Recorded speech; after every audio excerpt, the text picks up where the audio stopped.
Hello everyone, I welcome you all to IG tutorials. तो आज के इस सेशन में अपन देखेंगे कोऑर्डिनेट ज्योमेट्री का पार्ट 7। और ये पार्ट 7 हमारा कोऑर्डिनेट ज्योमेट्री का लास्ट सेशन होगा।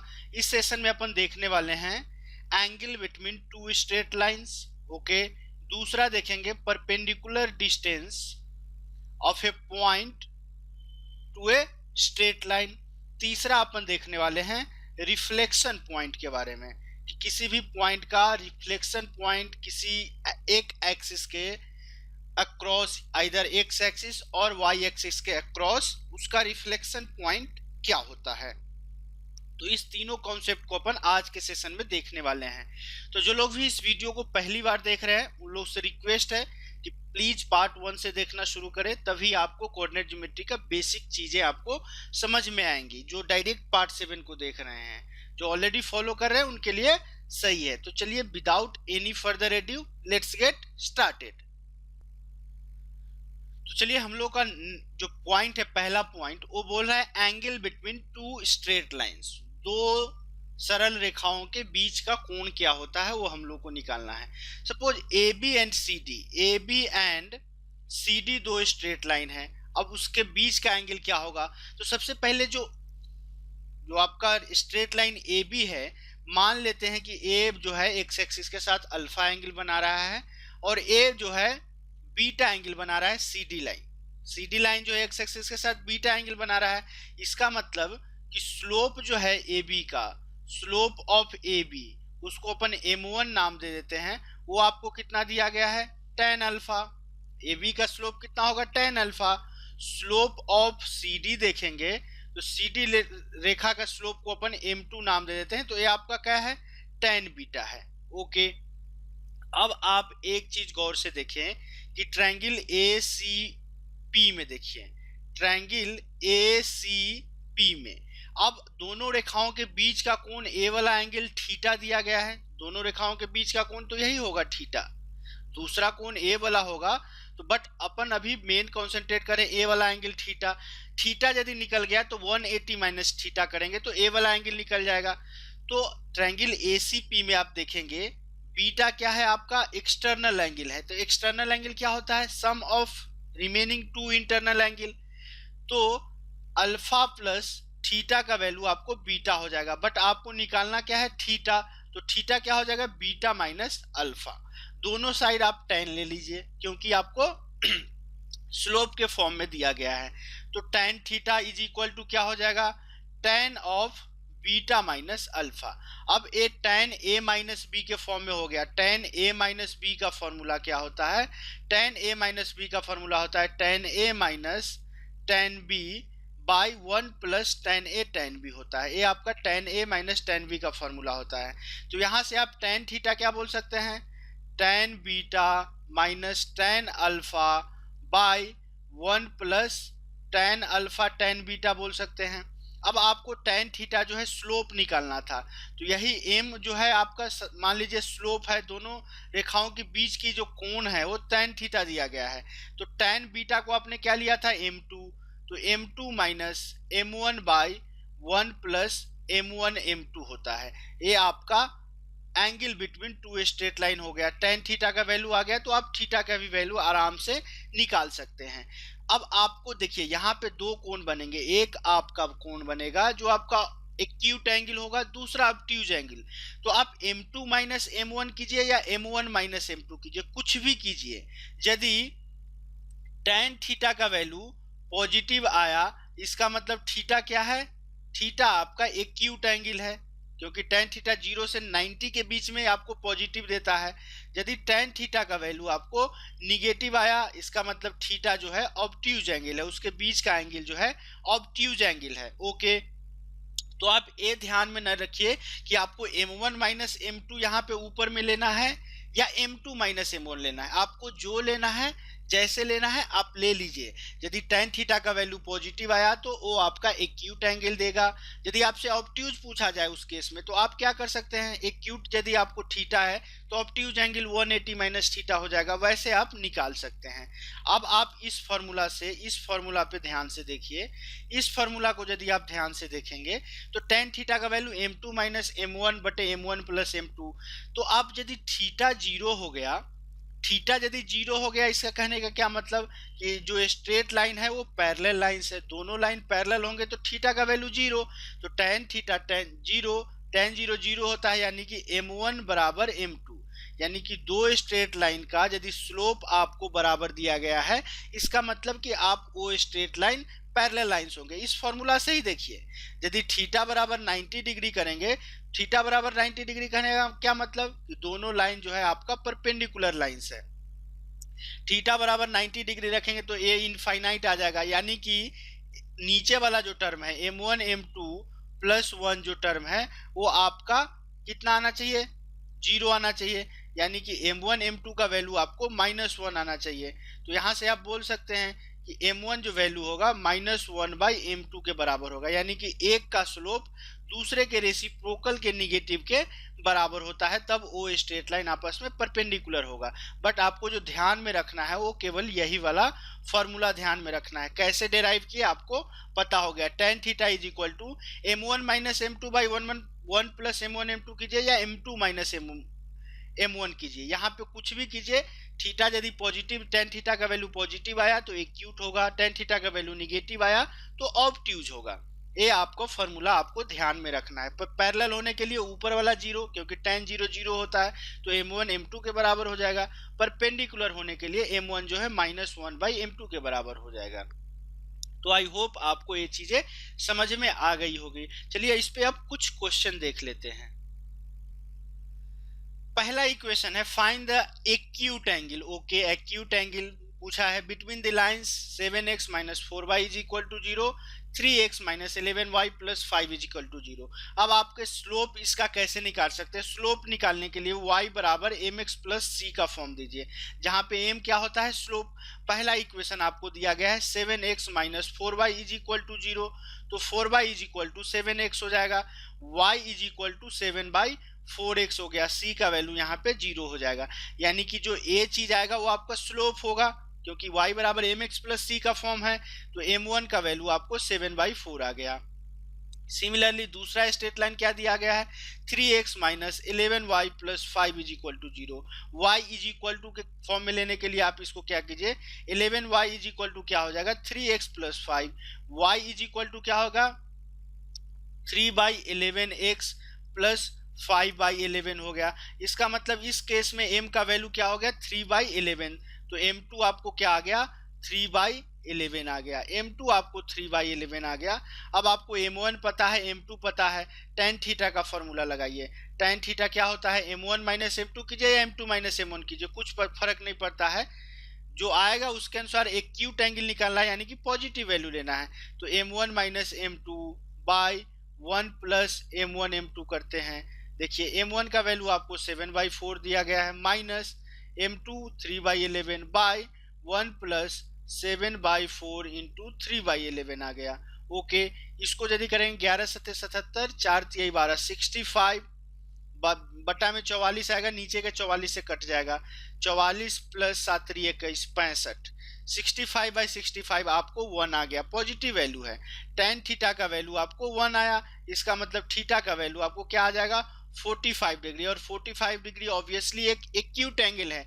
यदि इसी केस में ऑब्ट्यूज पूछा जाता तो ऑब्ट्यूज एंगल क्या हो जाता, यदि एक्यूट एंगल 45 है तो ऑब्ट्यूज 180 माइनस 45 हो जाता, यानी कि 135 डिग्री ऑब्ट्यूज एंगल हो जाता।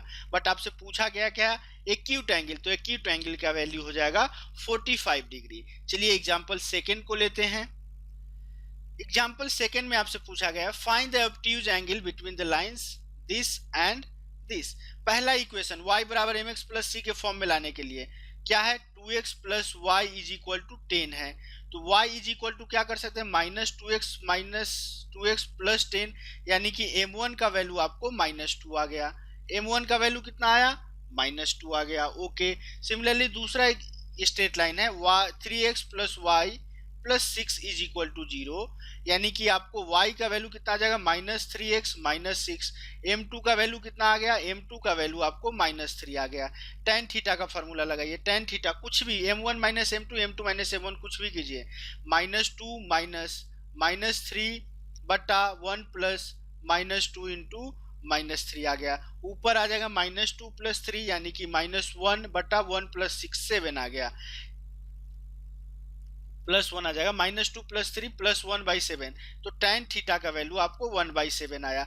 चूंकि ये पॉजिटिव वैल्यू है यानी कि ये चीज आपका क्या होगा, एक्यूट एंगल हो जाएगा, तो थीटा का वैल्यू आप निकाल सकते हैं, ये कितना हो जाएगा tan इनवर्स 1/7। बट आपसे पूछा गया है ऑब्ट्यूज एंगल, तो ऑब्ट्यूज एंगल क्या हो जाएगा, 180 में से घटा दीजिए तो ये हो जाएगा 180 डिग्री माइनस tan इनवर्स 1/7। चूंकि ये एग्जैक्ट वैल्यू नहीं है जो कि हम लोग जनरली 0, 30, 45, 60 और 90 का वैल्यू याद रखते हैं, तो इसको इस फॉर्म में ही रहने देते हैं, tan इनवर्स के फॉर्म में। ये आपका करेक्ट आंसर हो गया इस क्वेश्चन का। चलिए क्वेश्चन नंबर 3 लेते हैं। क्वेश्चन नंबर 3 का पहला equation, again find the obtuse angle पूछा गया है। ओके, तो लाइन क्या दिया गया है, x minus √3y plus is equal to 5, तो आप x minus √3y is equal to 5 दिया गया है, y के फॉर्म में लिखेंगे, √3y is equal to x minus 5, y का वैल्यू क्या आ जाएगा, x बाई √3 माइनस 5 बाई √3। आपको यहाँ पे केवल m से मतलब है, तो m1 का वैल्यू आपको 1/√3 आ गया। सिमिलरली दूसरा स्ट्रेट लाइन है, √3x plus Y is equal to 7, y का वैल्यू हो जाएगा √3x माइनस 7, तो यहाँ पे m2 का जो वैल्यू है, y is equal to mx plus c का फॉर्म है, m2 का वैल्यू आपको √3 आ गया। ओके, m2 का वैल्यू आपको क्या आ गया, y इज इक्वल टू -√3, जो m2 होगा वो -√3 होगा।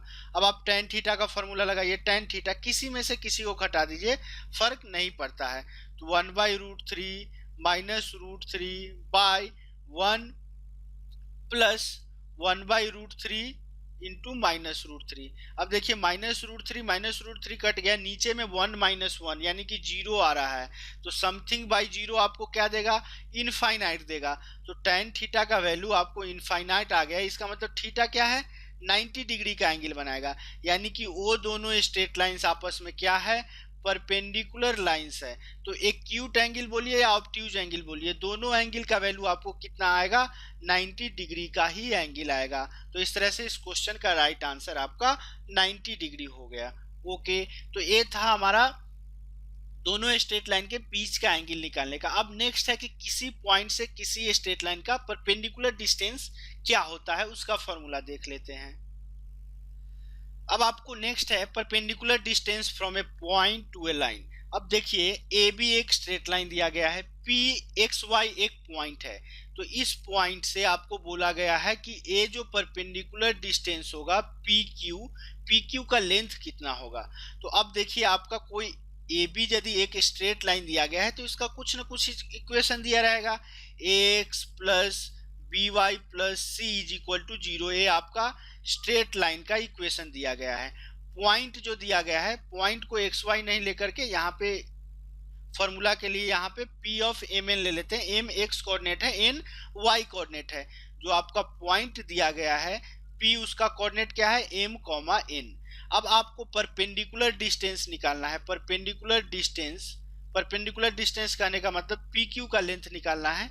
आपको यही केवल एक चीज करना है, चूंकि ये डिस्टेंस है, डिस्टेंस हमेशा पॉजिटिव होता है, तो आप एक मॉड ले लीजिए ताकि आप हमेशा निगेटिव भी आए तो आप हमेशा पॉजिटिव वैल्यू ले। जो आपने इक्वेशन लिखा है A X plus B Y plus C, A वाला इक्वेशन का लेफ्ट पार्ट आप ले लीजिए, जैसे कि यहाँ पे ए इक्वेशन आपने लिया था, इसका लेफ्ट पार्ट आप ले लीजिए। x के जगह पे p का x कोऑर्डिनेट क्या है, m है, तो x के जगह पे m रख दीजिए और by में y यहाँ पे है और y कोऑर्डिनेट क्या है, पॉइंट का n है, तो n रख दीजिए। यानी कि ax plus B Y plus C में x और y कोऑर्डिनेट जो पॉइंट है उसका वैल्यू रख दीजिए। x कोऑर्डिनेट m है तो am हो गया, y कोऑर्डिनेट n है तो n हो गया। am plus bn plus c का मॉड ले लीजिए और नीचे में आप अंडर रूट ए स्क्वायर प्लस बी स्क्वायर कर दीजिए। ए फॉर्मूला होता है आपका किसी भी पॉइंट से किसी भी स्ट्रेट लाइन का परपेंडिकुलर डिस्टेंस का। ए क्या है, एक्स का कोफिशिएंट है, बी क्या है, वाई का कोफिशिएंट है। आई होप आपको ये फॉर्मूला जल्दी याद हो गया होगा, समझ में आ गया होगा। चलिए इस पे भी कुछ क्वेश्चन देख लेते हैं। अब आपका क्वेश्चन क्या है, find the perpendicular distance from a point 5,6 to a line -2x + 3y + 4 is equal to 0। अब देखिए डिस्टेंस निकालना है। डिस्टेंस क्या होता है, डिस्टेंस का फॉर्मूला अभी मैंने बताया। ए और x के जगह पे जो पॉइंट का x कोऑर्डिनेट है वो रखिए, तो a की जगह पे क्या है -2, तो -2 गुना 5 प्लस 3y है तो 3 रहने दीजिए। y का जो कोऑर्डिनेट है पॉइंट का उसको रख दीजिए y के जगह पे, तो 3 × 6 plus 4 by under root A square plus B square. A का वैल्यू क्या है -2, बी का वैल्यू क्या है 3, तो अंडर रूट में क्या हो जाएगा -2 का होल स्क्वायर प्लस 3 का होल स्क्वायर।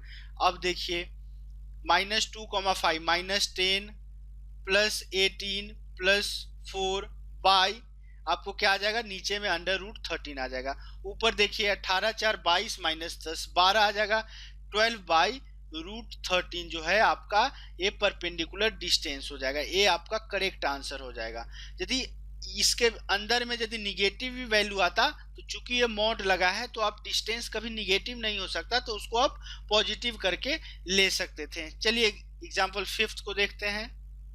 एग्जाम्पल 5th क्या बोला है, find the perpendicular distance from a point -3,2 to the straight line 3x + 4y is equal to 14।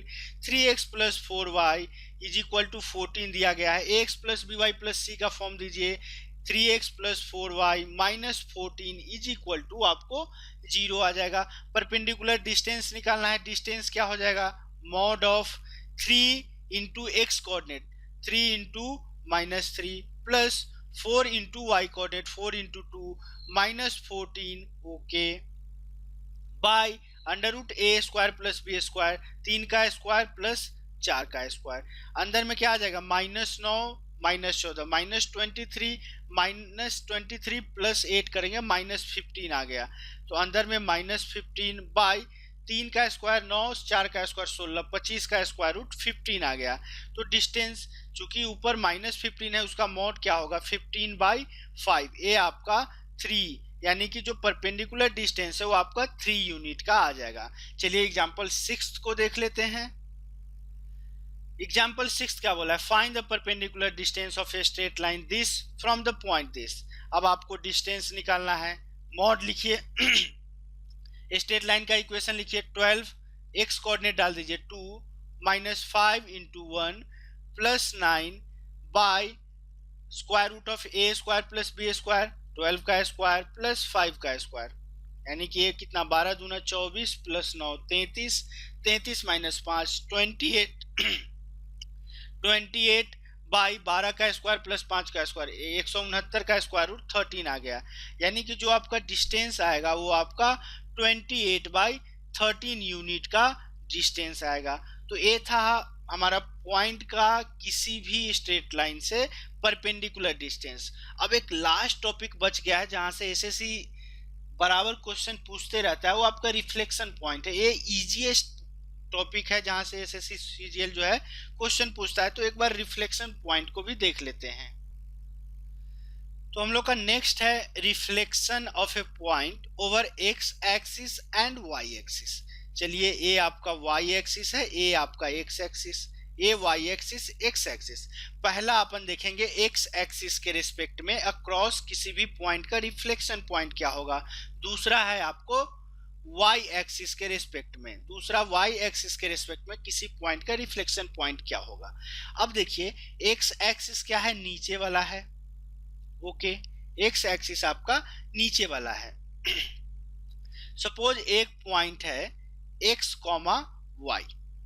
तो x, y कहने का क्या मतलब कि यहाँ पे आपको इस तरह से हो रहा है, ये डिस्टेंस x का है, ये डिस्टेंस y का है।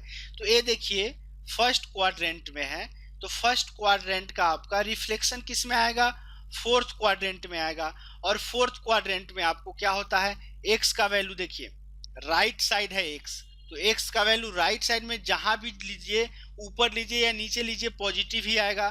तो इसका जो रिफ्लेक्शन पॉइंट है सेम उतना ही डिस्टेंस पे आएगा। तो सपोज p डैश एक रिफ्लेक्शन पॉइंट है, तो x है आपको राइट साइड में ओरिजिन के, तो ये भी p डैश भी तो आपका राइट साइड में है, यानी कि इसका रिफ्लेक्शन पॉइंट x होगा। y क्या है, ओरिजिन के ऊपर है, तो ओरिजिन के नीचे आपको आना है, तो इसका रिफ्लेक्शन पॉइंट माइनस वाई हो जाएगा। आई होप आपको समझ में आ रहा होगा मैं क्या बोलना चाह रहा हूँ। सिमिलरली एक पॉइंट है आपको minus x comma minus Y, okay, A वाला पॉइंट है। अब इसका रिफ्लेक्शन पॉइंट लेना है, इसका रिफ्लेक्शन पॉइंट लेना है तो क्या होगा, देखिए एक्स आपको क्या है लेफ्ट साइड में, तो यहाँ पे पी डैश में भी तो आपका एक्स लेफ्ट साइड में आएगा, यानी कि निगेटिव ही रहेगा एक्स।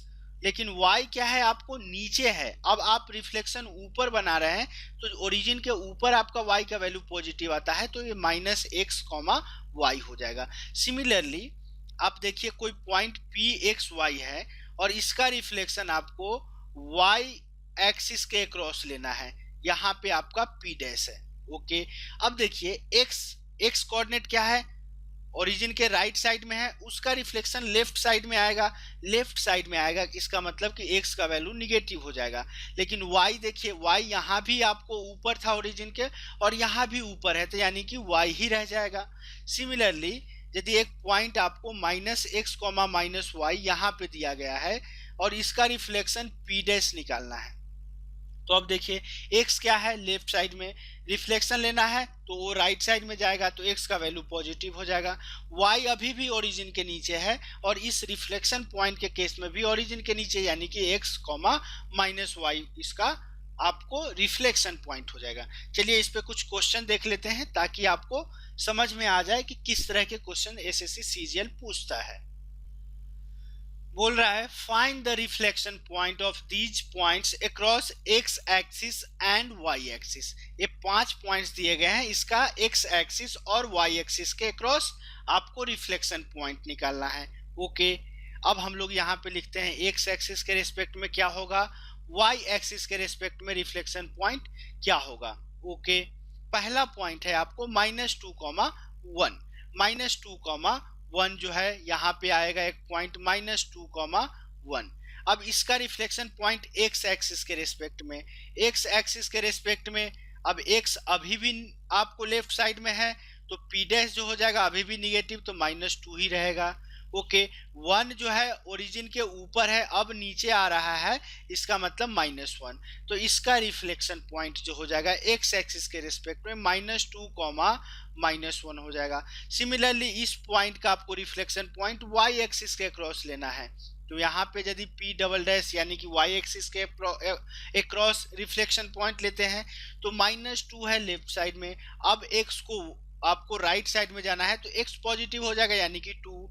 1 जो है अभी भी y एक्सिस यानी कि ओरिजिन से ऊपर है, तो यहाँ भी ओरिजिन से ऊपर यानी कि 2,1 जो है आपका y एक्सिस के अक्रॉस आपका रिफ्लेक्शन पॉइंट हो जाएगा। b को देखिए b 1,4 है, 1,4 b है, ओके। तो यदि आप x एक्सिस के अक्रॉस लेंगे तो x क्या हो जाएगा, अभी भी पॉजिटिव ही रहेगा, तो 1, y निगेटिव हो जाएगा, 1, -4 हो जाएगा। आपको x एक्सिस के अक्रॉस y एक्सिस के अक्रॉस लेंगे तो y एक्सिस के अक्रॉस क्या हो जाएगा, x का वैल्यू निगेटिव यानी कि -1, 4 y तो पॉजिटिव ही रहेगा।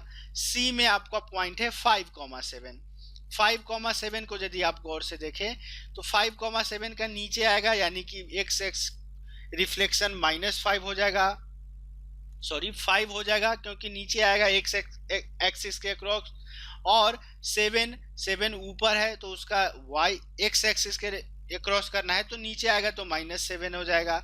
सिमिलरली y एक्सिस के अक्रॉस करेंगे तो x का वैल्यू निगेटिव हो जाएगा, y आपका पॉजिटिव ही रहेगा। तो इस तरह से आप d और e का भी निकाल के आप हमको कमेंट बॉक्स के थ्रू बता सकते हैं कि d और e को। चलिए d और e ऐसा पॉइंट नहीं है, d जो दिया गया है वो आपको दिया गया है -3,-2, और e जो दिया गया है आपको दिया गया है सपोज 3, -2 दिया गया है। तो आप कमेंट बॉक्स के थ्रू आपको डी और ई का आप हमको आंसर बताइएगा कि इसका रिफ्लेक्शन पॉइंट एक्स एक्सिस और वाई एक्सिस के अक्रॉस क्या आएगा। ये क्वेश्चन एसएससी सीजीएल खास करके सीएचएसएल में पूछा जाता है। सीजीएल भी एक दो बार प्री में ये क्वेश्चन इस तरह के पूछे हैं। तो मैंने 3 पॉइंट्स का बताया। अब डी और ई पॉइंट का क्या होगा आप जरूर वीडियो देखने के बाद कमेंट करके हमको बता सकते हैं। तो चलिए, ये था हमारा आज के सेशन का लास्ट क्वेश्चन। सेशन को अपन यहीं क्लोज करते हैं। तो एक्चुअली अपन कोऑर्डिनेट ज्योमेट्री में जितने भी तरह के क्वेश्चन, जितने भी तरह के कॉन्सेप्ट से क्वेश्चन पूछे गए हैं पिछले प्रीवियस ईयर में या पूछे जाने की संभावना है, सारे कॉन्सेप्ट को अच्छे लेवल के क्वेश्चन के साथ मैंने कवर जरूर किया है। तो चलिए आज के सेशन को अपन यहीं क्लोज करते हैं। तो सेशन क्लोज करने से पहले आप लोग से रिक्वेस्ट है कि यदि आपको मेरे वीडियोज अच्छे लग रहे हैं, आपके एग्जाम पॉइंट ऑफ व्यू से आपके लिए हेल्पफुल है, आप चाहते हैं मेरे साथ जुड़े रहें, तो चैनल को सब्सक्राइब कर सकते हैं। यदि आपको मेरे वीडियोज अच्छे लग रहे हैं तो आप जरूर वीडियोज को लाइक कीजिए, लाइक करना मत भूलिएगा। कोई क्वेश्चन समझ में नहीं आया हो, कोई कॉन्सेप्ट समझ में नहीं आया हो या वीडियो के प्रति कोई फीडबैक हो, जरूर आप हमको कमेंट करके, कमेंट बॉक्स के थ्रू कमेंट करके आप हमको बताइए। वैसे आप लोग के प्रैक्टिस के लिए मैंने एक फेसबुक ग्रुप बनाया है जिसका नाम है target SSC CGL 2017 by IGT. आप जरूर उस ग्रुप को ज्वाइन कीजिए। आपके जितने भी डाउट्स हो, जिस भी सब्जेक्ट का डाउट्स हो, आप वहां पर आकर के पोस्ट कर सकते हैं या आप हमसे डायरेक्टली वो डाउट का क्लैरिफिकेशन ले सकते हैं। मैं अपनी तरफ से कोशिश करूंगा आपके डाउट्स को क्लैरिफाई करने का। यदि आपको वीडियो अच्छे लग रहे हैं तो आप अपने फ्रेंड्स के बीच भी जरूर शेयर कीजिए, व्हाट्सएप के थ्रू, फेसबुक के थ्रू या आप वर्बली बोल करके भी। तो चलिए, ये था हमारा कोऑर्डिनेट ज्योमेट्री का लास्ट सेशन। नेक्स्ट जो टॉपिक अपन स्टार्ट करने वाले हैं वो अपन मेंसुरेशन के टॉपिक को स्टार्ट करेंगे। तो चलिए आज के सेशन को अपन यहीं क्लोज करते हैं। तब तक के लिए कीप प्रैक्टिसिंग, प्रैक्टिस करते रहिए, स्वस्थ रहिए, व्यस्त रहिए और मस्त रहिए। Thanks for watching this video. Bye bye.